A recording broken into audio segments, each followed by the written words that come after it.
4 COB que eu já participei, né? Primeiro, segundo, terceiro, em São Miguel do Gostoso, e o quarto aqui. E estou maravilhada. Minha história, se eu pudesse resumir, é a frase que eu coloquei, né? Para trás só para pegar impulso. Desistir nunca, para trás só para pegar impulso. Porque é como uma flecha. A gente tem que puxar para trás, soltar, para ela ir para frente, né? Então, esse voltar, às vezes, é o recuar. Às vezes, é o sentar para estudar de novo, né? Eu só sei que nada sei, né? E, quando você puxa, retorna, tem que ter um ensinamento, ou o ensinamento da vida, ou o ensinamento de uma escola, de um curso, da academia, do bioma, do LACES. E, quando você vai para frente, você tem que puxar quem está no seu ecossistema, né?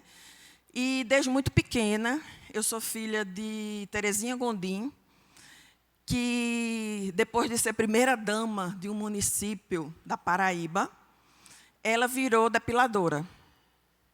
E, nesse ensinamento, eu aprendi muito a precificar, porque quem melhor precifica é a depiladora.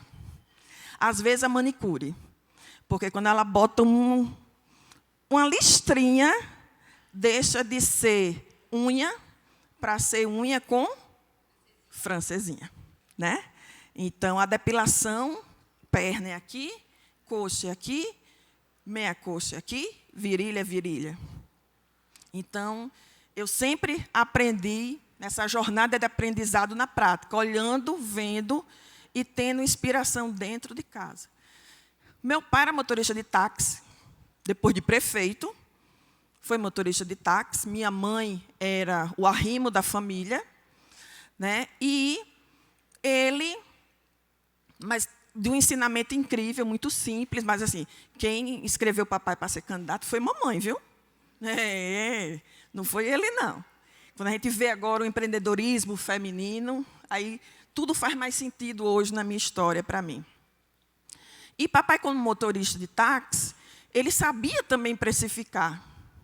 Porque, se eu tenho uma corrida daqui para cá, é R$10, daqui para cá é R$20. Se é à noite, é bandeira 2. Se é de uma cidade para outra, né, ou do município para o outro, é intermunicipal. Então, isso eu aprendia, e ele dizia muito, eu não posso perder a cliente das 8, bora logo, que eu não posso perder. Porque, senão, eu não recupero essa cliente mais nunca. E aí eu vi que a produtividade de empresa, de serviço, da beleza, ela é em cima de um estoque que a gente tem, que é o estoque de tempo. Concordam? Pronto. Aí eu assumi, meus pais morreram, eu era muito nova, com 13, 15 anos, e assumi a maior clínica de estética do estado. E todo mundo se lembrava de mim, porque eu era aquela menina de calcinha bunda rica. É que tem um babadinho. E, na adolescência, elas diziam que eu ficava aqui, ó, mamãe depilando, e eu aqui, pegando cera e fazia massinha de cera. Eu já vi que eu desperdiçava, né? Olha que coisa. E assumi a clínica. E assumi a coisa mais importante, que foi a carteira de cliente de mamãe. Então, eu não saía para uma festa para beber, porque, senão, mamãe ia dizer isso. Então, eu tinha um compromisso muito com as clientes de mamãe. Então, como esteticista, depiladora, eu entendia que eu precisava ter relações saudáveis com as minhas clientes. Eu precisava entender que a reputação dela, eu precisava honrar. E eu não podia me desgastar com problemas do dia a dia de operação, da clínica e do salão. Que nós temos muito atrito, muita, vamos dizer assim, BO. Vamos para a linguagem? BO. Né? Temos o BO interno com o time e o BO com os clientes. E sempre eu ficava atenta de como eu resolvia esse BO. Então, acho que eu me especializei em desarmar granada, né? Eu acho que é um bom indicador. Fabiana, você faz o quê? Eu desarmo granada. Mas eu desarmava a granada para mim, as minhas granadas, né? E fazendo o diagnóstico do cliente, preencher uma ficha de acompanhamento, de eu entender aquele momento para vender o ano para ela, mesmo eu dizendo a ela, vamos começar por onde?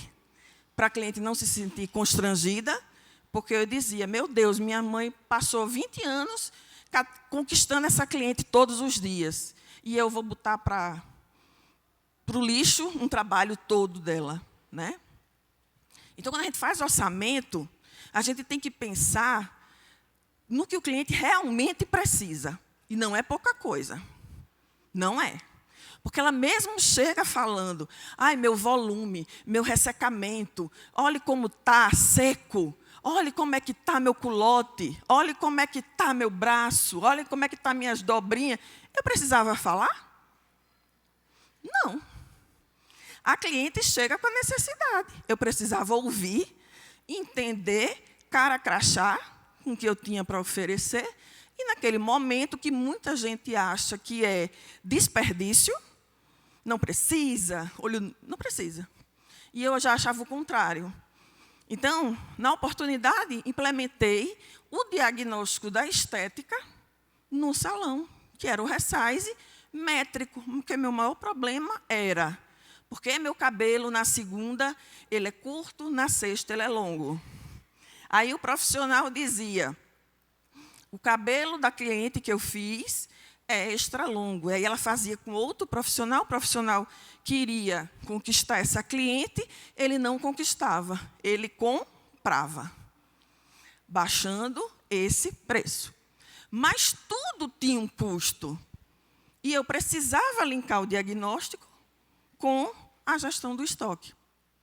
Então, veio a ferramenta de tamanho de cabelo, que é medir o tamanho do cabelo para precificar bem. Porque só existe duas formas de você aumentar preço. Uma é a inflação e a outra acompanhar o crescimento do cabelo do cliente. Aí juntou o diagnóstico métrico com a minha crush, né, sustentável, Cris Dias, com a anamnese do Laces. Aí foi um casamento muito legal. Também tinha um problema do volume.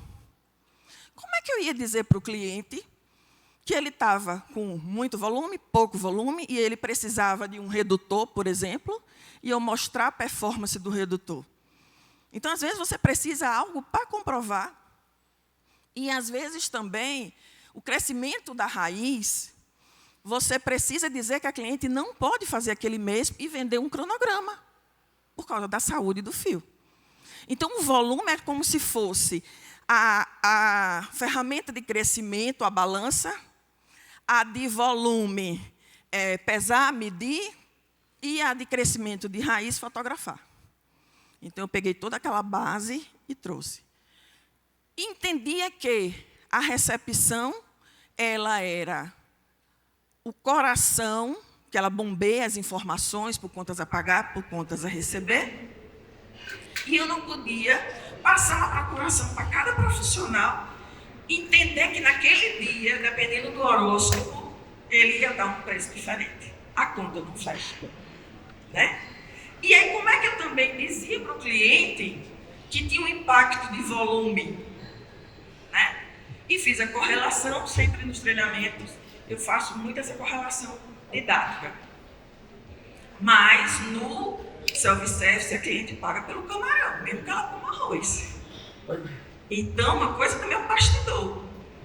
Então, a ferramenta que está lá, conectando junto com a ficha de acompanhamento, com a anamnese, ela se conecta com a recepção. Que a recepção, quando os salões, o bioma não tem um padrão, a recepção quer sair, porque ela fica numa situação muito complicada, né? Então, isso me ajudou a implementar padrão, que era uma dor que eu tinha, né? Então, essa análise dessa jornada, e eu pensava na jornada do cliente. Quantos problemas eu posso resolver preventivamente pensando antes e pensando na causa e não no problema. Às vezes a gente acha que a gente tem muito BO. Tem. Mas depois que você passa por um calendário inteiro, você já aprendeu os problemas que tem o seu negócio. Né? E esse diagnóstico, quando você olha para o cliente, as clientes têm que dizer assim, existem os indicadores, né? Quando você faz o diagnóstico correto. Uau, aqui parece um médico. É isso. Quando você faz um cronograma e não senta de novo para dizer a evolução, que o cliente é um leigo, mesmo ele passando um ano dentro do seu salão, ele é um leigo. Você se distancia de se conectar de novo com aquele cliente. E o medo de perder a cliente de mamãe, né? Morria. Não queria a gestão do olhômetro, porque as clientes vinham com essa falha. Porque meu cabelo é tanto e no final de semana, porque com o profissional é X e com a outra é Y. Tem um valor mudar. E isso é uma questão de credibilidade. E essa parceria com o Leis, na época, foi muito sobre isso. Né? A gente tem tanto que falar, a gente não precisa administrar pior. A gente tem tanto que ensinar para o cliente, a gente tem tanto que mostrar numa venda adicional, que a gente tem que aprender a desarmar as próprias granadas. Né? Então, esse percurso da ferramenta de tamanho, crescimento de raiz, a de volume, ela também faz com que sua tabela de preço ela acompanhe, porque uma das formas de você acompanhar o crescimento e aumentar é acompanhando o crescimento do fio. Porque senão a cliente passa anos pagando igual ou menor. Então aquela coisa que era, eu passava horas na gestão, mas na prática não acontecia, porque cada um tinha um olhar, cada um tinha uma visão, isso me agoniava muito. Né? E eu me lembro demais que quando eu comecei a fazer o diagnóstico e comecei a fazer a correlação com a gestão de estoque, né? As pessoas diziam assim, você veio fazer o que aqui em São Paulo, Fabiana? Aí eu disse, não, eu vim lançar o Resize, que a princípio eu lancei como um kit de ferramenta. E o Laces, que tem um time de educação maravilhoso, sempre apresenta vocês no início. Isso é uma gestão da qualidade, né? E as pessoas diziam assim, mas Fabiana, isso é o que na verdade? Aí eu disse assim, isso na verdade, é a auditoria do crescimento de cabelo. Porque a cliente, ela quer que o cabelo dela cresça. Vocês concordam? Aí a gente encontra hoje esse tratamento, a saúde do couro, a saúde da haste, a saúde do fio. E o cabelo, de fato, nessa comunidade, ele cresce. Então a gente tem que se ajudar. É a mesma coisa de um self-service. A cliente chega sem fome e com fome. Eu tenho que aproveitar a cliente que chega com fome. Então, são coisas que a gente vai implementando e vai dando resultado e você vai tranquilizando e apaziguando, que isso me levava muito. Porque eu queria ter a tranquilidade, a paz de Cristo, para estar olhando no olho da minha cliente. Porque a gente tem que saber quem é nosso cliente, o que ele vai, o que ele faz, e se lembrar das histórias. Porque meu filho foi fazer um intercâmbio. E aí, Cris? Mas já voltou do intercâmbio? Entendeu? Então, a gestão, ela tem que ser apaziguada para você poder voltar a olhar no olho do seu cliente. Porque toda ausência, ela era atrevida. Eu passava 8 horas, 12 horas dentro da empresa. A gente precisa de dedicação. Mas eu digo assim, a ausência ela pode ser de dias, às vezes, que você não vai para a empresa. A ausência é atrevida. Mas também ficava trancada, não. Por isso que já escutaram aqui minha história do patim, né? Eu parecia a Barbie patinadora, andando de um lado para o outro. E as pessoas sempre se referindo à minha calcinha no barriga. Então pense que investir na gestão, investir no cliente, não é perder tempo. É ganho de paz e tranquilidade. Como eu digo no livro, né? Tranquilidade é quase felicidade. Para a gente não ter uma relação com o time tóxica, abrasiva. E eu queria muito isso, né? Eu não queria perder o patrimônio. Então, como eu falo na frase, né, desistir nunca para trás só para pegar impulso. Então, não pense que fazer conta, fazer gestão, fazer tudo isso não leva a lugar nenhum. Né? Leva a sua performance, a sua gestão da qualidade, que eu tive a oportunidade de fazer gestão ambiental empresarial. O que a gente quer é implementar planejamento estratégico ambiental nas empresas de vocês, que é uma vaca roxa, que é, como certo quando fala, é o diferencial competitivo. Então pense em tudo na jornada do cliente, na jornada do profissional, como eu posso diminuir o atrito. E o Resize ajuda muito a redução desse atrito. E foi o que me deu paz, e me deu felicidade. Então, eu digo tranquilidade é quase felicidade. Para ser feliz, abrace a gestão. Eu botei isso na minha cabeça e virou meu mantra. Não é se distanciando da gestão que você vai encontrar a felicidade. É abraçando a gestão que você vai encontrar a felicidade.